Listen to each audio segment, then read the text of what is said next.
kita lanjutkan materi kita setelah UTS ya, yaitu kalkulus diferensial.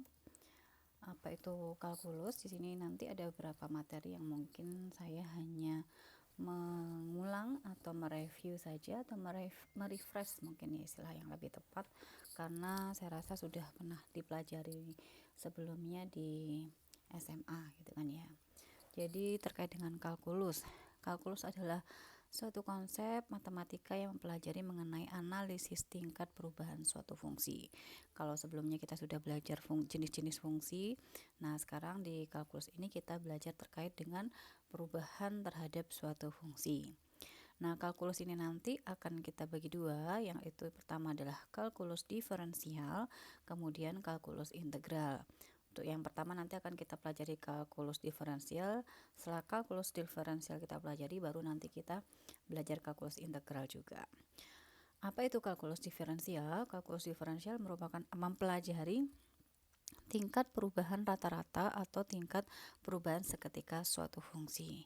Sedangkan untuk kalkulus integral mempelajari mengenai pencarian nilai fungsi asal bila diketahui nilai perubahannya dan juga penentuan luas bidang di bawah kurva yang dibatasi oleh sumbu X.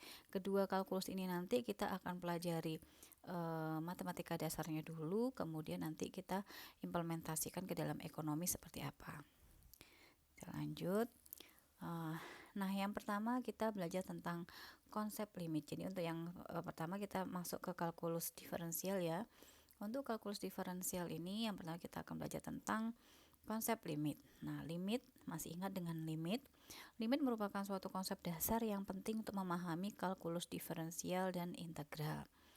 Limit menggambarkan seberapa jauh sebuah fungsi akan berkembang apabila variabel di dalam fungsi yang bersangkutan terus-menerus berkembang mendekati suatu nilai tertentu. Jika fungsi f(x) mendekati L, manakala variabel x mendekati A, maka L disebut limit fungsi f(x) untuk x mendekati A. Hubungan ini biasanya kita lambangkan dengan notasi seperti ini ya. Ada limit mendekati limit fungsi fungsi x di mana x mendekati A sama dengan L. Dan dibaca limit fungsi f(x) untuk mendekati A adalah L. Artinya jika variabel x berkembang secara terus-menerus hingga mendekati bilangan tertentu. Limit itu nanti bisa kita bedakan menjadi dua, ada limit sisi kiri dan juga limit sisi kanan. Limit sisi kiri dari sebuah fungsi adalah nilai yang didekati oleh fungsi tersebut apabila variabelnya bergerak mendekati limitnya melalui nilai-nilai yang membesar. Ya, kemudian seperti ini ya. X mendekati A dari sisi kiri melalui nilai-nilai X kurang dari A. Jadi jika limit ini salah nih, harusnya limit fungsi x di mana x mendekati A sama dengan L pangkat minus ya. Berarti L pangkat minusnya ini merupakan limit sisi kiri ya, untuk di mana x mendekati A minus.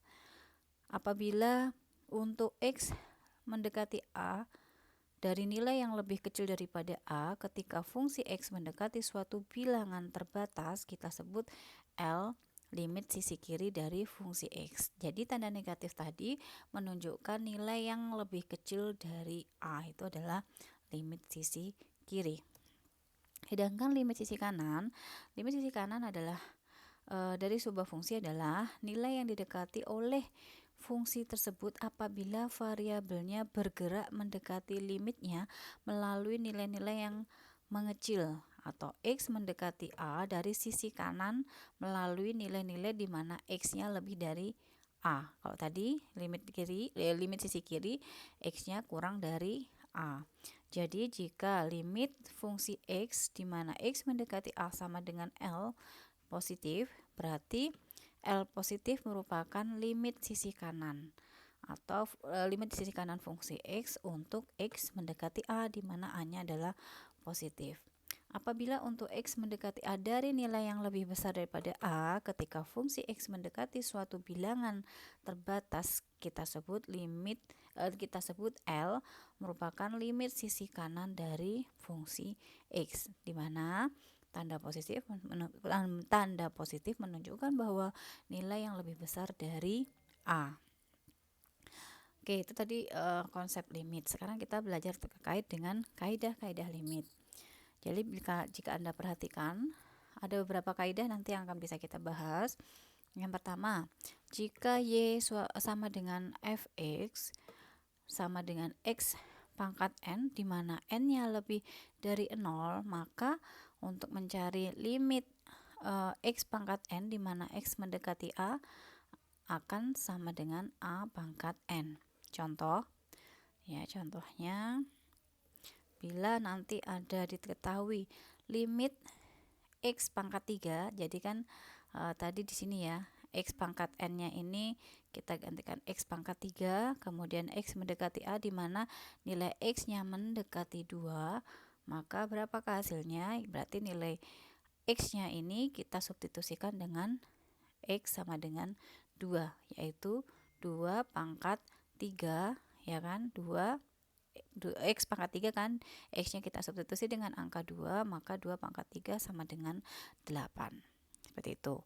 Itu kaidah yang pertama. Kaidah yang kedua, limit dari suatu konstanta adalah konstanta itu sendiri. Jadi misalkan limit dari suatu konstanta ini ya, konstanta, maka hasilnya jadi akan suatu konstanta, di mana limit suatu konstanta itu di X sama dengan mendekati A.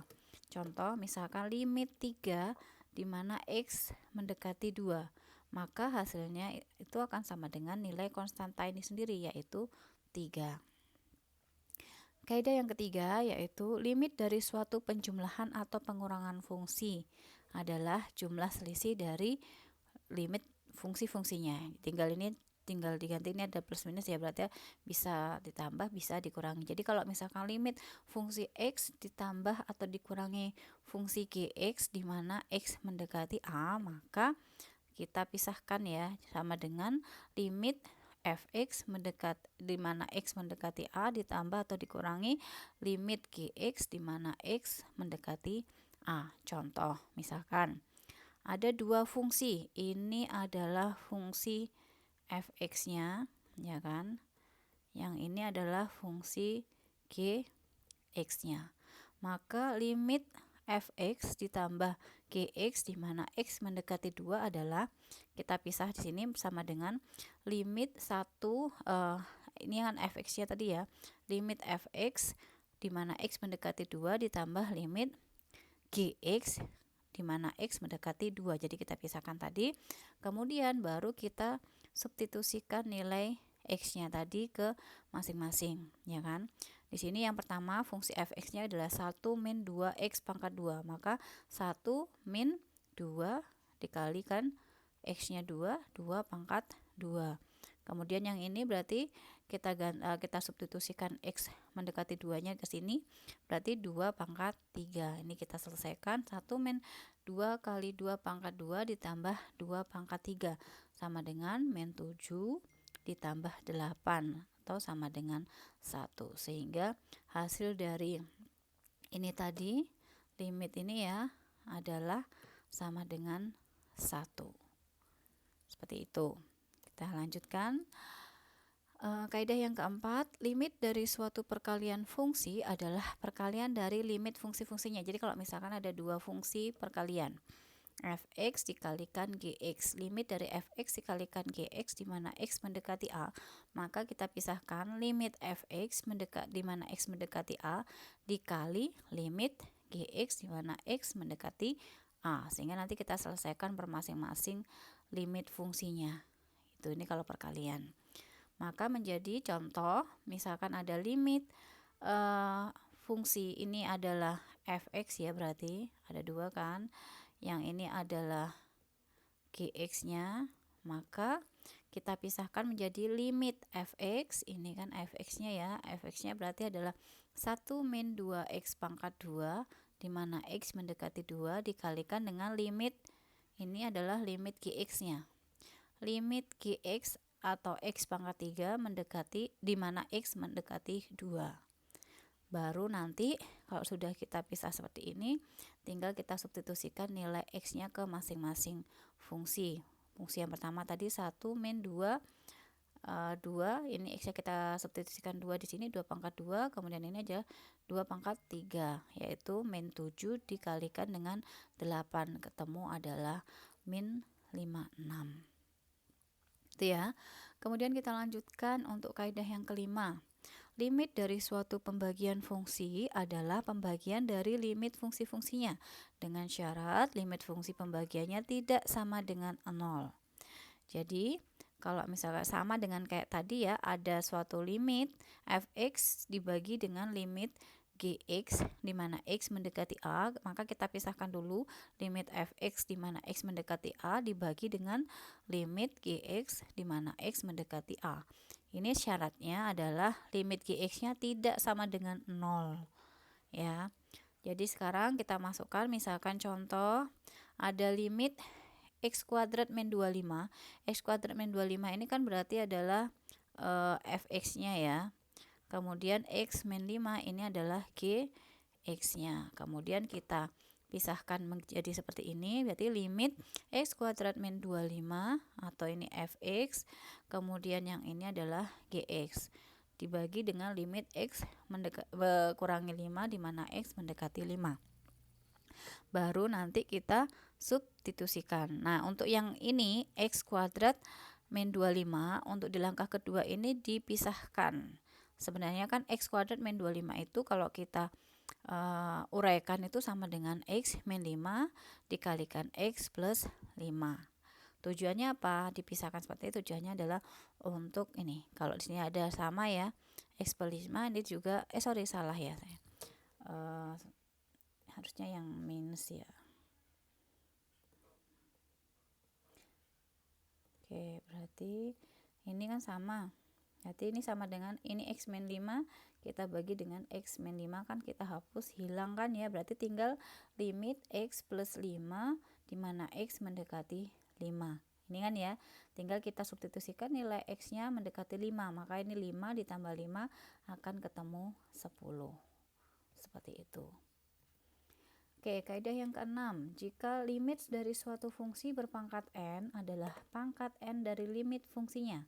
Contoh, misalkan ada suatu fungsi fx ada pangkat n di mana x mendekati a, maka akan sama dengan limit fx mendekati a dipangkatkan n ya. Makanya adalah pangkat n dari limit fungsinya. Jadi limit fungsi fx-nya dulu yang diselesaikan baru dipangkatkan dengan n-nya.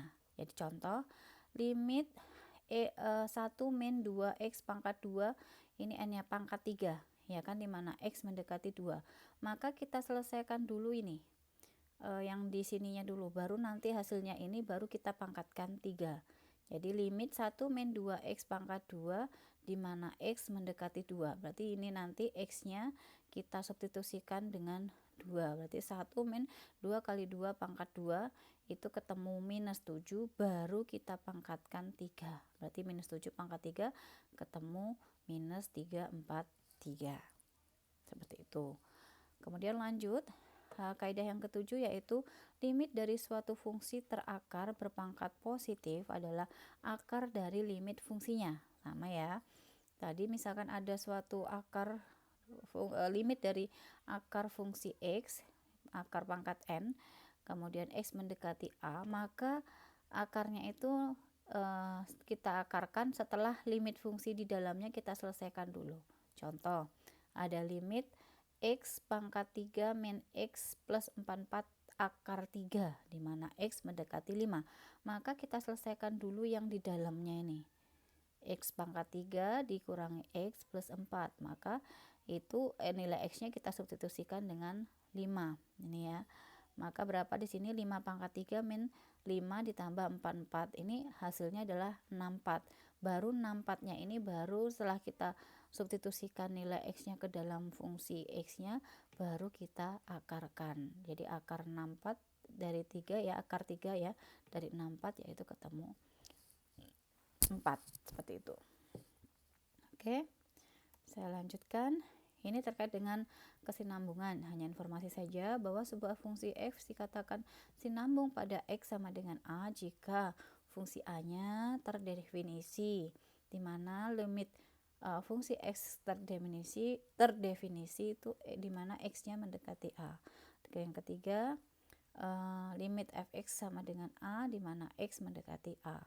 Fungsi fx dikatakan sinambung dalam suatu interval antara b kurang dari sama dengan x kurang dari sama dengan c atau b kurang dari x kurang dari c jika ia sinambung pada suatu tiap titik di dalam interval tersebut. Fungsi fx yang tidak sinambung pada suatu titik di mana x sama dengan a dikatakan a sinambung pada x sama dengan a.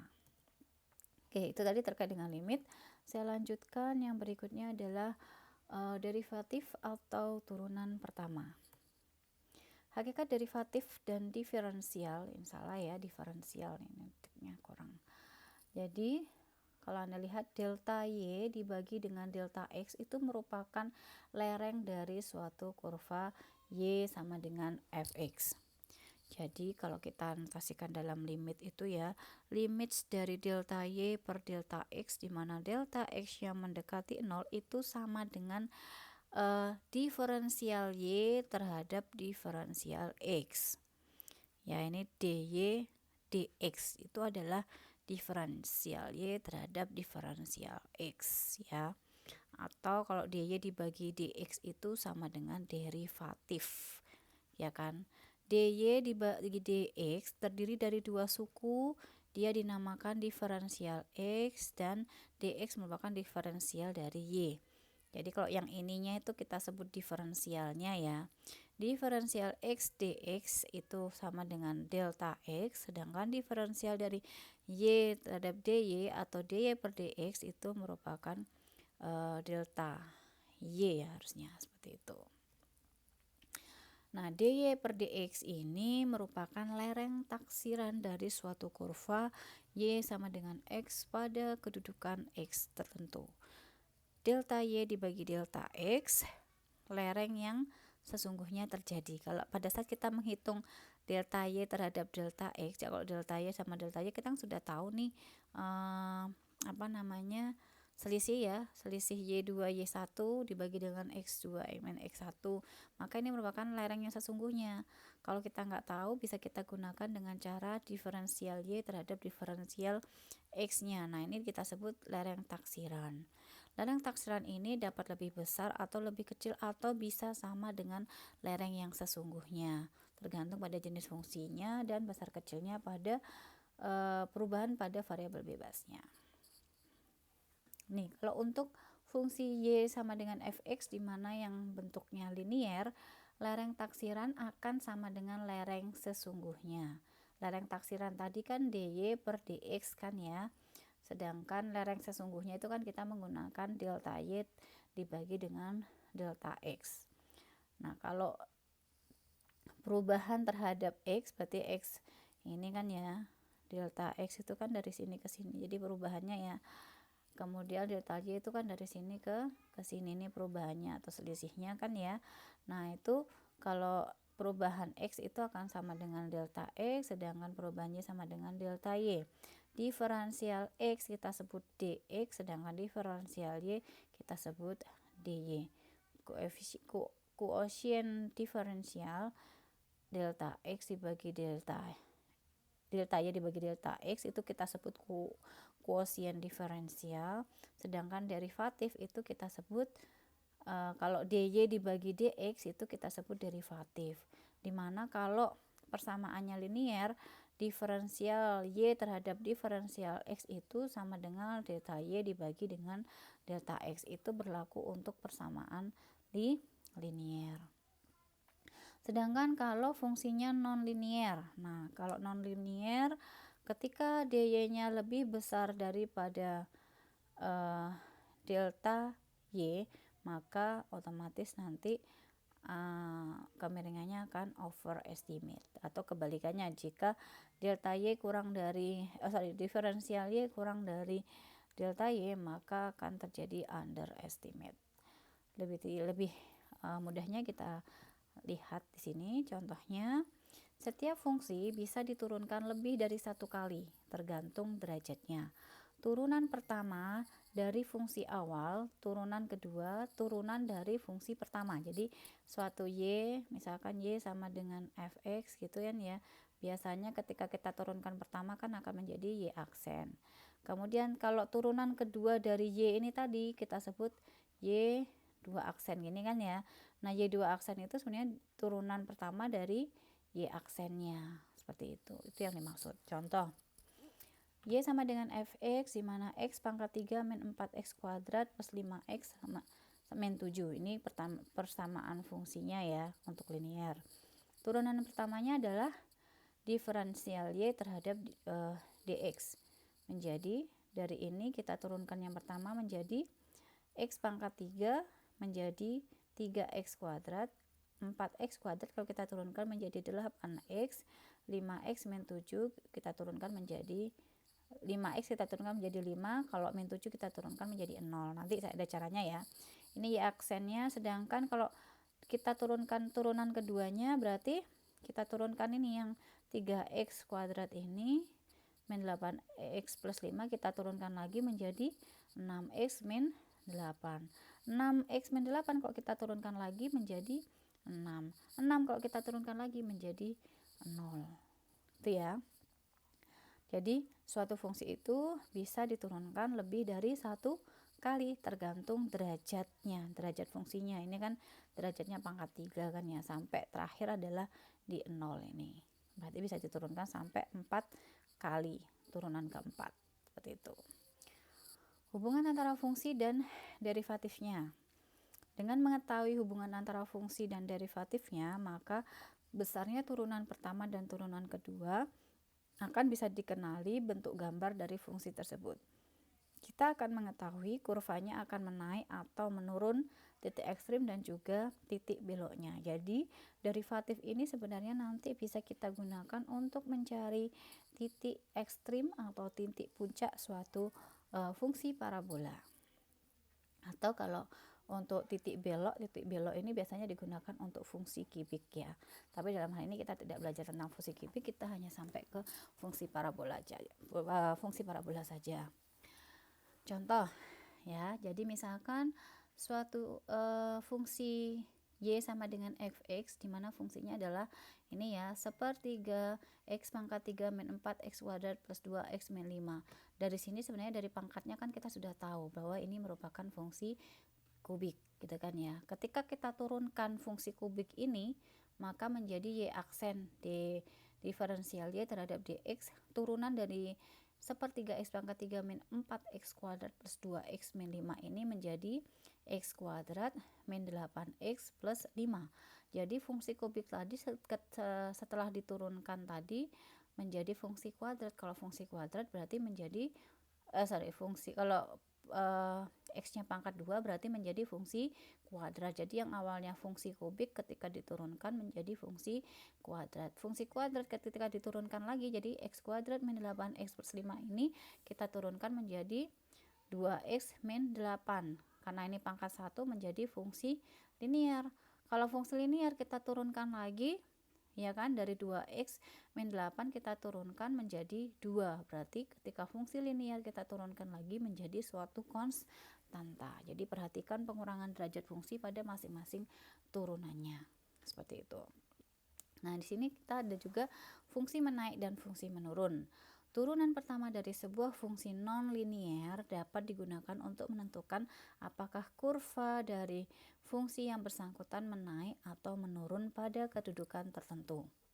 Nah, ini kita belajar nih nanti kalau kita parabola kan ya. Nah, kalau suatu persamaan kuadrat misalkan kita turunkan, nah turunan pertamanya itu hasilnya lebih dari 0, maka sudah dipastikan bahwa fungsi parabola tersebut nanti akan menaik. Dikatakan menaik itu seperti ini ya.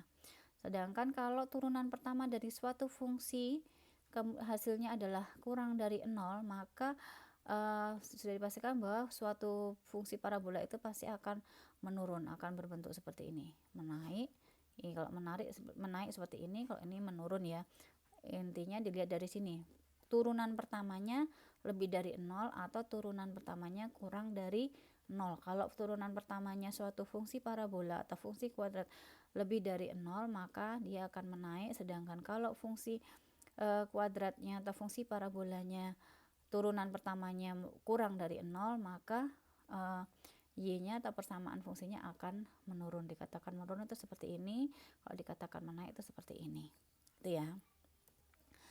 Uji tanda. Nah, dari situ nanti kita bisa tahu kan, berarti di sini tadi kan kalau ini uji tandanya berarti positif, kalau ini adalah negatif. Jadi kita akan lihat kan ya, apakah y aksennya itu positif atau negatif. Kalau positif berarti menaik, kalau negatif berarti menurun. Apabila turunan pertama f aksen x itu akan sama dengan 0, berarti y sama dengan fx berada di titik ekstrim. Jadi sebenarnya ini nanti merupakan salah satu cara kita mencari titik ekstrimnya berapa, titik puncaknya, jangan selain dengan cara yang kemarin ya. Nah, untuk menentukan apakah titik ekstrim tersebut merupakan titik maksimum atau minimum, kalau maksimum berarti kan dia naik gini, kalau minimum tuh berarti kan gini, ya kan? Maksudnya seperti itu, apakah dia maksimum atau minimum. Caranya adalah kita perlu melakukan uji tanda, ya kan? F aksen sama dengan 0. Jadi kita cari dulu fungsinya, kita turunkan dulu. Ketika y aksen sama dengan 0 itu kita turunkan turunan pertamanya, ketika kita samakan dengan 0, ketemu f aksennya ini apakah lebih dari 0 atau kurang dari 0. Jadi ketika turunan pertamanya itu lebih dari, kita buat lebih dari 0 untuk x kurang dari a, dan f aksen x nya kurang dari 0 untuk x lebih dari a, maka titik ekstrimnya adalah titik maksimum. Atau di sini ya, jika fx aksennya kurang dari 0 untuk x kurang dari a, dan f aksen x nya lebih dari 0 untuk x lebih dari a, maka titik ekstrimnya adalah titik minimum. Nanti akan lebih mudah pada saat kita lihat contoh. Nah, ini titik ekstrim untuk fungsi parabolik. Fungsi parabolik itu maksudnya adalah fungsi kuadrat ya.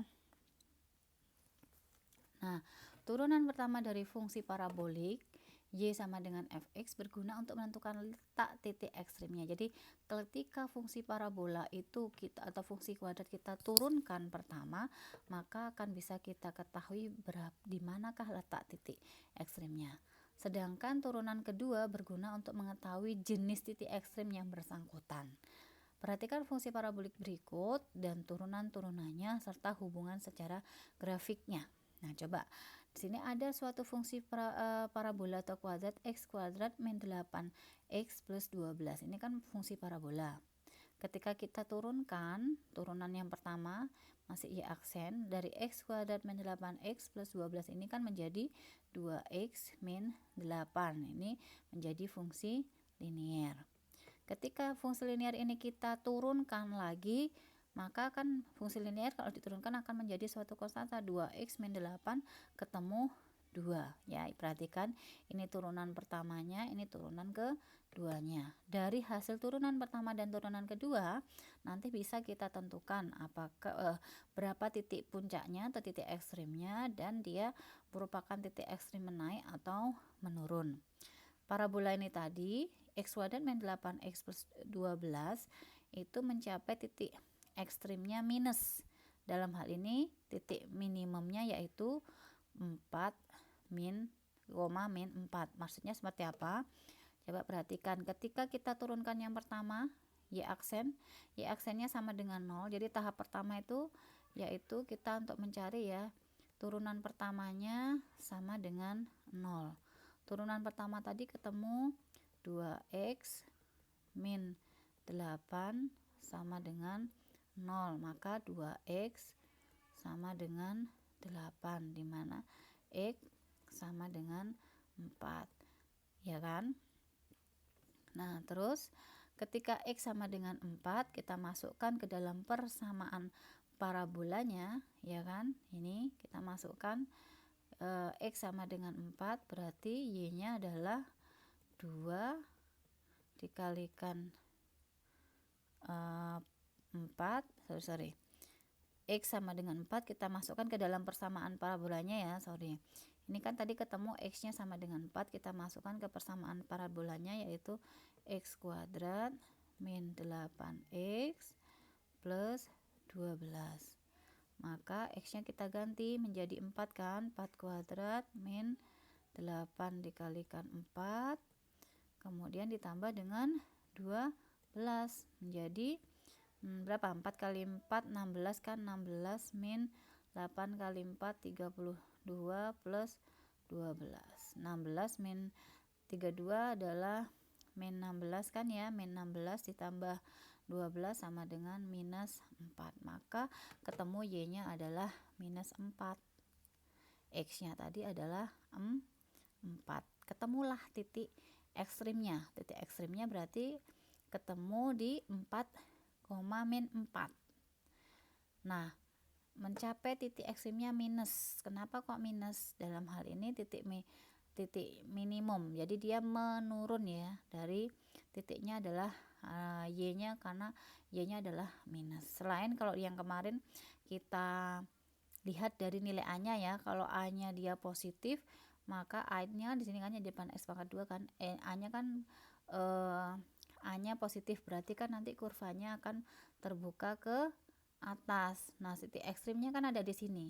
Nah, seperti ini, kalau bentuknya seperti ini parabolanya kan berarti menurun kan ya. Nah, kalau menurun itu berarti titik ekstrim di sini kita sebut adalah titik minimum. Gitu maksudnya.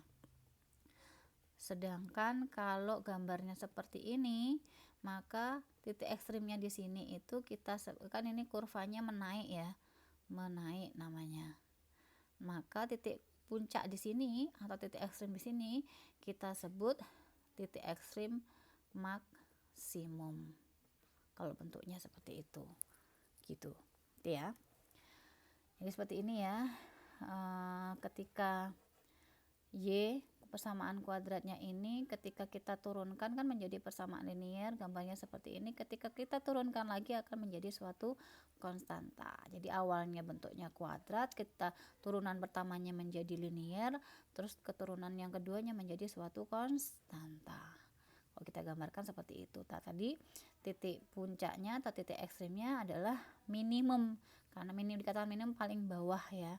Madhabnya seperti ini, meskipun dia terbuka ke gambarnya terbuka ke atas, atau kita sebut fungsi parabolik ini adalah menurun, seperti itu kalau gambarnya seperti itu istilahnya. Parabola X sama dengan fx mencapai titik ekstrim pada saat Y aksennya sama dengan 0. Jadi pada saat kita mau mencari, sebenarnya kita mau mencari titik puncak itu bisa dengan cara turunan pertama dari suatu fungsi parabola kita samakan dengan 0. Dari sini nanti kita ketemu nilai X-nya. Nilai X-nya berapa? Nah, nilai X-nya ini nanti kita masukkan ke persamaan Y kuadratnya. Kemasukkan ke AX kuadrat plus BX plus C, maka nanti akan ketemu berapa nilai Y-nya. Nah, udah kita ketemu nih berapa titik puncaknya. Ini ke cara yang lain ya, kalau kita menggunakan derivatif. Kalau yang kemarin kita belajar awal kan untuk mencari nilai X-nya bisa dari min B per 2A, kalau yang Y-nya kan dari min B kuadrat min 4AC per 4A, itu kan ya. Nah, cara yang lain bisa kita cari titik puncaknya adalah dengan cara ini. Untuk mencari nilai X-nya, turunan pertama X-nya kita buat sama dengan 0, akan ketemu berapa nilai X-nya. Setelah ketemu nilai X-nya, kita masukkan ke persamaan kuadratnya, maka ketemu nilai Y-nya. Maka kita ketemukan koordinat titik puncaknya X, Y. Seperti itu. Nah, ketika Y2 aksennya atau turunan keduanya kalau kurang dari 0, maka sudah dipastikan bentuk parabolanya terbuka ke bawah. Titik ekstrimnya adalah titik maksimum atau titik puncaknya kita sebut titik maksimum. Kebalikannya, jika Y turunan keduanya lebih dari 0, maka bentuk parabolanya terbuka ke atas. Kita contohkan ya. Y sama dengan misalkan X kuadrat plus 4X min 3. Ini misalkan Y aksennya sama dengan 0. Inian ya, kita masukkan ini turunannya menjadi 2X plus 4 sama dengan 0, sehingga 2x sama dengan min 4, x sama dengan min 2. Kita masukkan ke dalam y-nya, y yang ini ya. Maka min 2 kuadrat plus 4 kali min 2 min 3 akan ketemu ini 4 ditambah min 8 ya. 4 min 8 berapa? 4 min 8 menjadi min 4 min 3 berarti min 7. Sehingga berarti titik ekstrimnya adalah min 2, min 7. Ya kan? Ini titik ekstrimnya dari kita turunkan y aksennya yang pertama. Kalau kita turunkan lagi, ini tadi kan turunan pertamanya di gini. Kita turunkan lagi, turunan yang kedua dari 2x plus 4. Ini kan ya, berarti kita turunkan lagi menjadi 2. Kalau berarti kan y2 aksennya turunan keduanya adalah 2. Nah, turunan keduanya berarti lebih dari 0, ya kan? Ketika y2 aksennya sama dengan 2 itu lebih dari 0, maka bentuk parabolanya pasti akan terbuka ke atas. Sehingga titik ekstrimnya atau titik puncak yang min 2, min 7 ini merupakan titik minimum.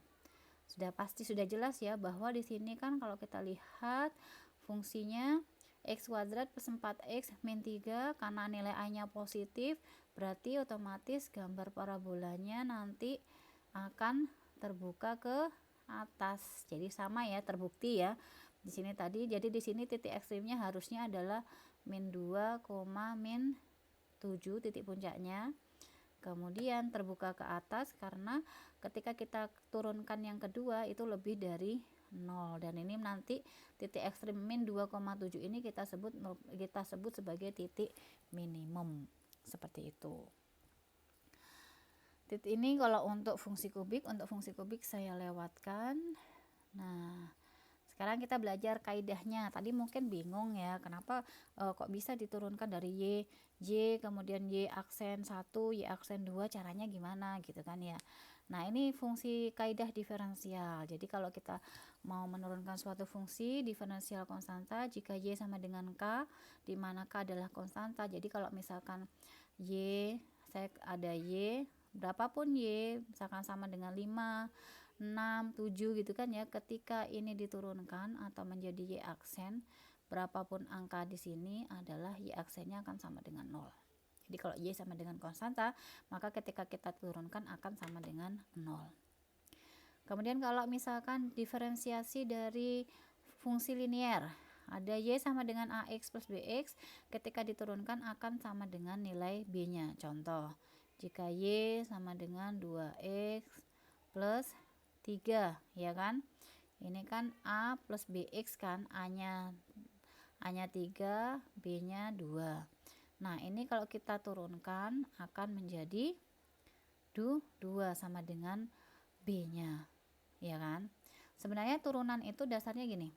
Misalkan suatu x pangkat n, y kan sama dengan x pangkat n. Maka ketika kita turunkan itu y aksen, n-nya gitu kita pindahkan ke depan, ini pangkat dikalikan x, kemudian n-nya itu kita kurangi 1.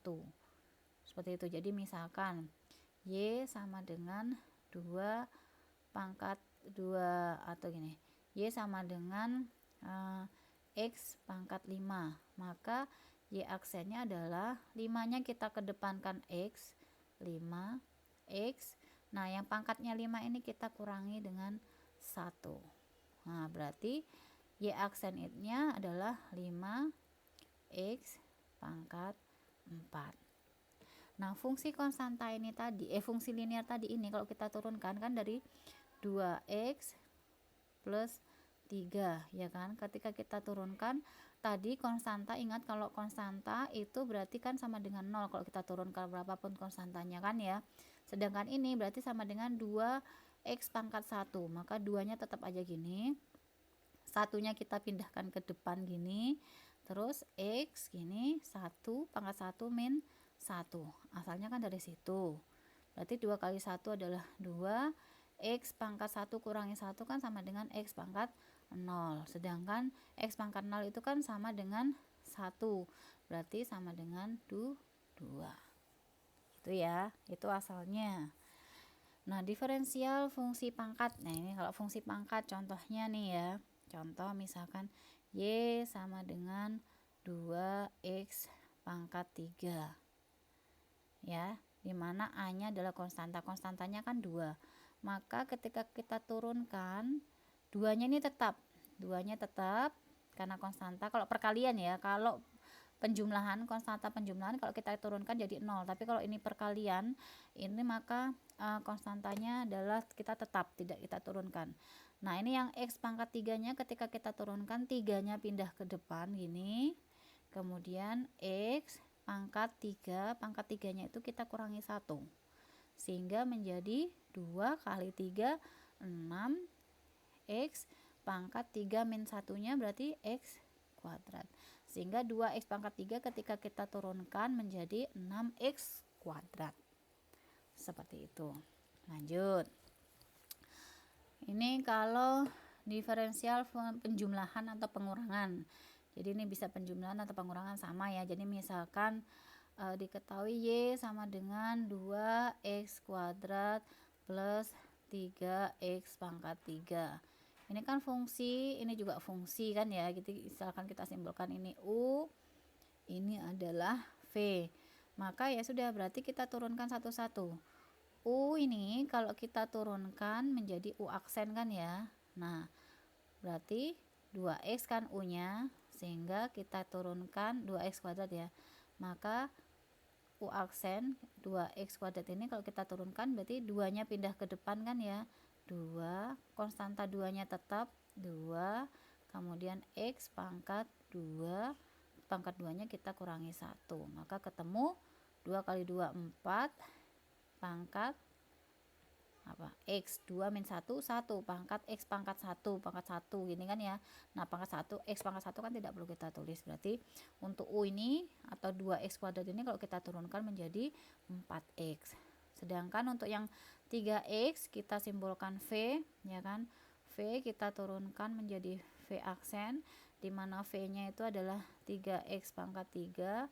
Maka V aksennya ketika kita turunkan menjadi 3, pangkat 3-nya kita pindah ke depan gini, dikalikan X pangkat 3, pangkat 3-nya kita kurangi 1, menjadi 3 kali 3 9, X 3 kurangi 1 2, menjadi 9X kuadrat.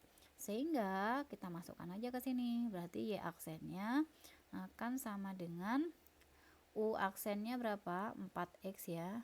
4X ditambah 9X kuadrat ya kan. Untuk V aksennya adalah 9X kuadrat. Seperti itu. Oke, kita lanjut. Kalau perkalian, nah ini beda. Kalau perkalian misalkan ada perkalian itu ada dua ya. Kalau konstanta dengan fungsi, contohnya itu yang tadi ya.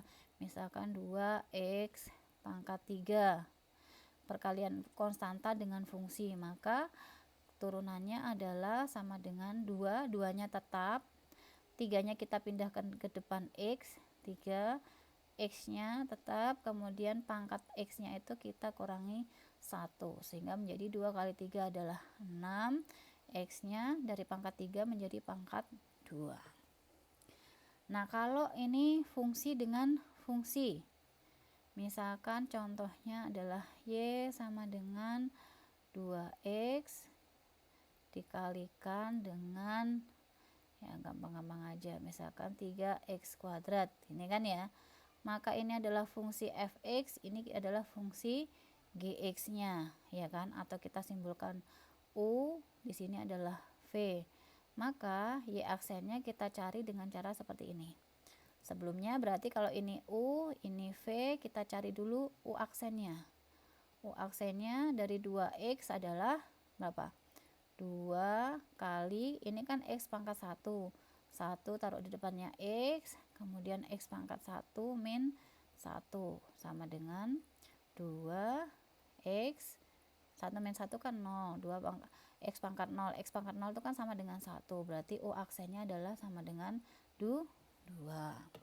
Sedangkan V aksennya adalah 3x kuadrat. Kalau kita turunkan berarti 3nya tetap konstantanya, 2-nya kita taruh di depannya X, ya kan.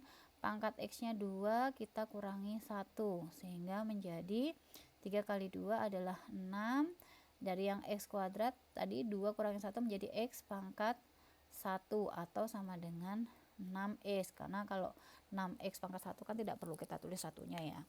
Ini U aksennya tadi 2, sedangkan V aksennya adalah 6x. Berarti kita tinggal masukkan ke sini. Kalau perkalian berarti Y aksennya, U aksennya tadi adalah 2, kita kalikan V, V-nya adalah 2x, ini ya, ditambah dengan U-nya adalah 2x, ini kan, dikalikan dengan V aksennya adalah 6x, kita masukkan. Maka 2 kali 2 berarti ketemu 4x, ditambah 2 kali 2x dikali 6x menjadi 12x kuadrat. Sehingga tadi untuk Y sama dengan 2x dikali 3x kuadrat, hasilnya turunan pertamanya adalah 4x plus 2x kuadrat. Seperti itu. Selanjutnya, kalau diferensiasinya merupakan hasil bagi fungsi, ya, jadi sama kayak tadi ya. Cuma saya berarti nanti untuk mencari Y aksennya adalah dengan cara ini. Misalkan contohnya sama kayak tadi, saya taruh sini, Y sama dengan 2x per 3x kuadrat, ya kan. Ini adalah U, ini adalah V, ya kan. Ketika kita turunkan, U aksennya menjadi berapa tadi? 2-nya tetap, X-nya ini kan pangkat 1, satunya kita pindah ke depannya X, X pangkat 1-nya kita kurangi 1, berarti sama dengan 2x pangkat 0 atau sama dengan 2. V-nya kita turunkan, V aksen sama dengan 3, konstantanya tetap, pangkat 2-nya kita taruh di depannya X, kemudian pangkat X-nya 2, kita kurangi 1, berarti 3 kali 2 adalah 6x, 2 kurangi 1 adalah 1, 6x pangkat 1 atau sama dengan 6x. Nah kan sama kayak tadi ya, tetap saya ulangi biar lebih paham. Jadi ini tadi adalah U-nya 2x, V-nya 3x kuadrat, U aksennya 2, V aksennya adalah 6x. Tinggal kita masukkan ke dalam rumus ini. U aksennya adalah 2, V-nya adalah 2x, ini kan ya. Kita kurangi dengan U-nya adalah 3x kuadrat, kemudian V aksennya adalah 6x, kita masukkan. U-nya tadi adalah 2x ya. Salah, maaf. U aksen ya, benar. Jadi Y-nya adalah U aksennya adalah 2, benar. 2 dikalikan V, V-nya adalah 3x kuadrat, ya kan. Kemudian dikurangi U-nya adalah 2x, sedangkan V aksennya adalah 6x dibagi dengan V kuadrat. V kuadrat adalah 3x kuadrat dikuadratkan.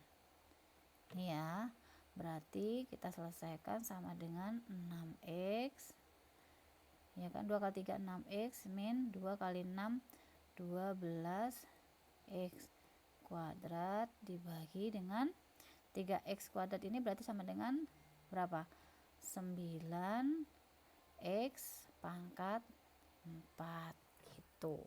Jadi turunan dari ini tadi 2x dibagi 3x kuadrat adalah 6x min 12x kuadrat per 9x pangkat 4. Itu ya. Yang ketujuh ada diferensiasi fungsi komposisi atau dalil rantai. Jika Y sama dengan FU, dengan kata lain Y adalah fungsi Gx, maka Y aksennya adalah dy per du dikalikan du per dx. Nanti kita lihat langsung aja ke contoh soal yang ini agak sebentar. Karena nanti yang untuk fungsi dalil ini tidak terlalu kita gunakan, sebenarnya nggak terlalu ribet sih yang kita gunakan di implementasinya ya. Jadi yang saya jelaskan seperti itu. Mungkin sampai sini saya jelaskan. Ada yang ditanyakan, nanti kita buka Zoom meetingnya lebih lanjut setelah ini. Itu ya, terima kasih. Semoga dapat dipahami. Sekian, assalamualaikum warahmatullahi wabarakatuh.